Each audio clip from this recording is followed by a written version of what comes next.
Assalamualaikum warahmatullahi wabarakatuh. Sahabat muslim, jumpa kembali di channel kami. Kali ini kami akan menceritakan kisah seorang pemuda yang sangat inspiratif, yang hidup satu zaman dengan Rasulullah Shallallahu Alaihi Wasallam. Ya, pemuda itu bernama Uwais Al-Qarni. Langsung aja ya sahabat muslim, kita simak ceritanya.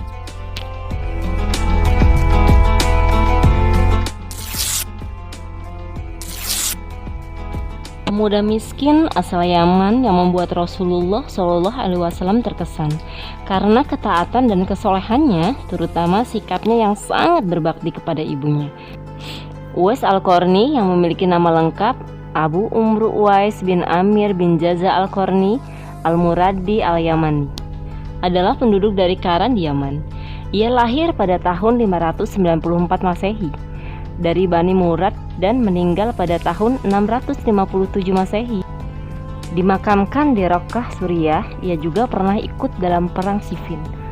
Rasulullah Shallallahu Alaihi Wasallam memang tidak pernah bertemu dengan Uwais Al-Qarni.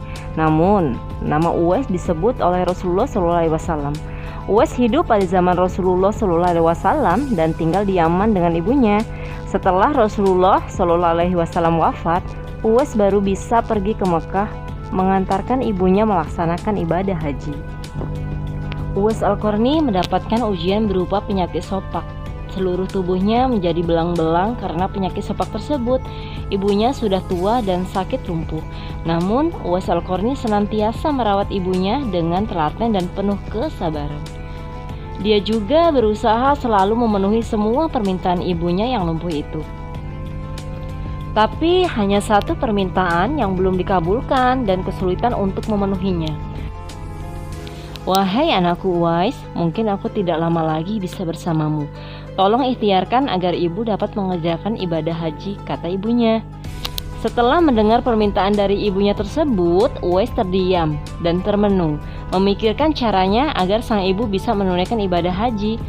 Jika memakai kendaraan berupa unta maupun keledai jelas tidak mungkin karena tidak punya biaya. Jalan satu-satunya yakni menggendong ibunya dari kota kelahirannya Al-Qarn, Yaman. Meski harus menempuh jarak yang sangat jauh perjalanan menuju ke Mekah, Yaman ke Mekah kira-kira 1119 km. Selain itu juga akan melewati padang tandus yang luas dan sangat panas. Setelah berpikir cukup lama mencari jalan keluarnya, kemudian Uwais memutuskan untuk membeli anak lembu dan membuatkan kandang di puncak bukit. Setiap pagi, Uwais bolak-balik menggendong anak lembu tersebut naik turun bukit. Bahkan ia sampai disebut gila oleh orang-orang yang melihat tingkah lakunya. Setelah 8 tahun berlalu dan masuk pada bulan haji, lembu milik Uwais pun beratnya telah mencapai 100 kg. Begitupun dengan otot Uwais yang semakin kuat, ia semakin bertenaga mengangkat barang. Akhirnya orang-orang pun mengetahui maksud dari Uwais menggendong lembunya setiap hari. Itu ternyata ia sedang latihan untuk menggendong ibunya. Uwais pun menggendong ibunya berjalan dari Yaman menuju ke Mekah. Begitu besar cintanya Uwais terhadap ibunya, ia rela menempuh perjalanan yang sangat jauh dan panas. Dan tidak mudah itu hanya demi ibunya.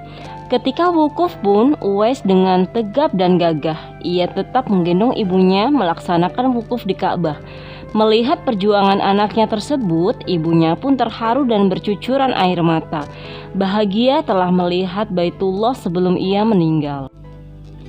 Di hadapan Ka'bah, Uwais berdoa, "Ya Allah, ampunilah semua dosa ibuku." Ibu pun bertanya, "Lalu bagaimana dengan dosamu, anakku?" Lalu Uwais menjawab, "Dengan terampuninya dosa ibu, maka ibu akan masuk surga. Cukuplah ridho dari ibu yang akan membawaku ke surga." Seketika itu juga penyakit sopaknya sembuh atas izin Allah Subhanahu wa Ta'ala. Hanya tertinggal bulatan putih di telapak tangannya, yang mana bulatan putih tersebut sengaja disisakan sebagai tanda bagi Umar bin Khattab dan Ali bin Abi Thalib agar dapat mengenali Uwais Al-Qarni kelak. Ketika dalam perjalanan pulang dan sampai di kota Madinah, segera ia mencari rumah Nabi Muhammad SAW. Setelah ia menemukan rumah Nabi Muhammad SAW, Diketuklah pintu rumah itu sambil mengucapkan salam. Keluar seorang seraya membalas salamnya. Segera saja Uwais Al-Qarni menanyakan Nabi yang ingin dijumpainya. Namun ternyata Nabi tidak berada di rumahnya. Beliau sedang berada di medan pertempuran. Uwais Al-Qarni hanya dapat bertemu dengan Sayyidina Aisyah radhiyallahu anha, istri Nabi. Betapa kecewanya hati Uwais. Dari jauh ia datang untuk berjumpa langsung dengan Nabi, tetapi Nabi tidak dapat dijumpainya. Dalam hati Uwais Al-Qarni bergejolak perasaan ingin menunggu kedatangan Nabi dari medan perang. Tapi kapankah Nabi pulang? Sedangkan masih terngiang di telinganya pesan ibunya yang sudah tua dan sakit-sakitan itu, agar ia cepat pulang ke Yaman. Engkau harus lepas pulang. Akhirnya karena ketaatan kepada ibunya, pesan ibunya mengalahkan suara hati dan kemauannya untuk menunggu dan berjumpa dengan Nabi. Karena hal itu tidak mungkin, Uwais Al-Qarni dengan terpaksa pamit kepada Sayyidina Aisyah radhiyallahu anha untuk segera pulang kembali ke Yaman. Dia hanya menitipkan salam untuk Nabi. Setelah itu Uwais pun segera berangkat pulang mengayun langkahnya dengan perasaan amat sedih dan terharu. Peperangan telah usai dan Nabi pun pulang ke Madinah. Sesampai di rumah, Nabi menanyakan kepada Siti Aisyah radhiyallahu anha tentang orang yang mencarinya. Nabi mengatakan bahwa Uwais anak yang taat kepada ibunya. Ia adalah penghuni langit. Mendengar perkataan Nabi, Siti Aisyah dan para sahabat tertegun. Menurut keterangan Siti Aisyah, memang benar ada yang mencari Nabi dan segera pulang ke Yaman karena ibunya sudah tua dan sakit-sakitan, sehingga ia tidak dapat meninggalkan ibunya terlalu lama. Nabi Muhammad pun melanjutkan keterangannya tentang Uwais Al-Qarni penghuni langit itu kepada sahabatnya. Kalau kalian ingin berjumpa dengan dia, perhatikanlah ia mempunyai tanda putih di telapak tangannya. Sesudah itu Nabi Muhammad memandang kepada Ali bin Abi Thalib dan Umar bin Khattab seraya berkata, suatu ketika apabila kalian bertemu dengan dia, mintalah doa dan istighfarnya. Dia adalah penghuni langit, bukan orang bumi. Setelah Rasulullah SAW wafat dan Umar bin Khattab menggantikan Abu Bakar sebagai khalifah, begitupun mengingatkan kepada Ali bin Abi Thalib tentang Uwais Al-Qarni yang diceritakan Nabi. Setiap khalifah Yaman datang, dua sahabat ini selalu menanyakan tentang Uwais Al-Qarni. Rombongan khalifah dari Yaman menuju Syam silih berganti membawa barang dagangan mereka. Suatu ketika Uwais Al-Qarni turut bersama mereka. Rombongan khalifah itu pun tiba di kota Madinah. Melihat ada rombongan khalifah yang baru datang dari Yaman, segeralah Khalifah Umar bin Ali bin Abi Thalib mendatangi mereka dan menanyakan apakah Uwais Al-Qarni turut bersama mereka. Rombongan khalifah itu mengatakan bahwa Uwais ada bersama mereka. Dia sedang menjaga unta-unta mereka di perbatasan kota. Mendengar jawaban itu, Khalifah Umar bin Ali bin Abi Thalib segera pergi menjumpai Uwais Al-Qarni. Sesampainya di tempat kemah Uwais berada, Khalifah Umar bin Abi Thalib memberi salam. Tapi rupanya Uwais sedang sholat. Setelah mengakhiri sholatnya dengan salam, Uwais menjawab salam Khalifah Umar dan Ali bin Abi Thalib sambil mendekati kedua sahabat Nabi tersebut dan mengeluarkan tangannya untuk bersalaman. Sewaktu berjabatan, Khalifah dengan segera membalikkan telapak tangan Uwais. Seperti yang pernah dikatakan Nabi, memang benar tampaknya tanda putih di telapak tangan Uwais Al-Qarni. Wajah Uwais nampak bercahaya. Benarlah seperti sabda Nabi bahwa ia adalah penghuni langit. Khalifah Umar dan Ali bin Abi Thalib menanyakan namanya dan dijawab. Abdullah mendengar jawaban Uwais. Mereka tertawa dan mengatakan, kami juga Abdullah, yakni hamba Allah. Tapi siapakah namamu yang sebenarnya?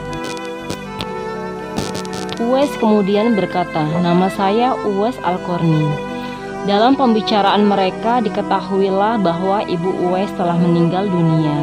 Itulah sebabnya ia baru dapat turut bersama rombongan khalifah dagang saat itu. Akhirnya Khalifah Umar dan Ali bin Abi Thalib memohon agar Uwais membacakan doa dan istighfar untuk mereka. Uwais enggan dan dia berkata kepada Khalifah, "Sayalah yang harus meminta doa pada kalian." Mendengar perkataan Uwais, Khalifah berkata, "Kami datang ke sini untuk mohon doa dan istighfar dari Anda, seperti dikatakan Rasulullah sebelum wafatnya." Karena desakan kedua sahabat ini, Uwais Al-Qarni akhirnya mengangkat tangan berdoa dan membacakan istighfar.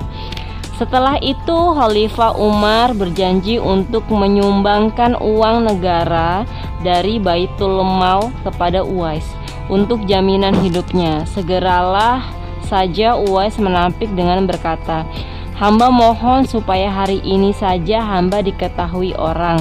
Untuk hari-hari selanjutnya biarlah hamba yang fakir ini tidak diketahui orang lagi."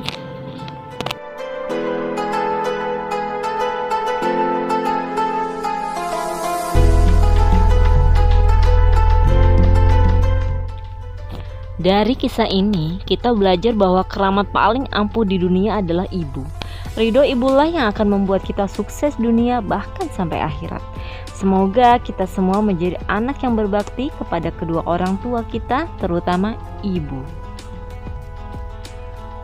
Terima kasih telah menonton. Dukung channel kami agar kami bisa terus menyuarakan dakwah Islami untuk kita semua. Wassalamualaikum warahmatullahi wabarakatuh.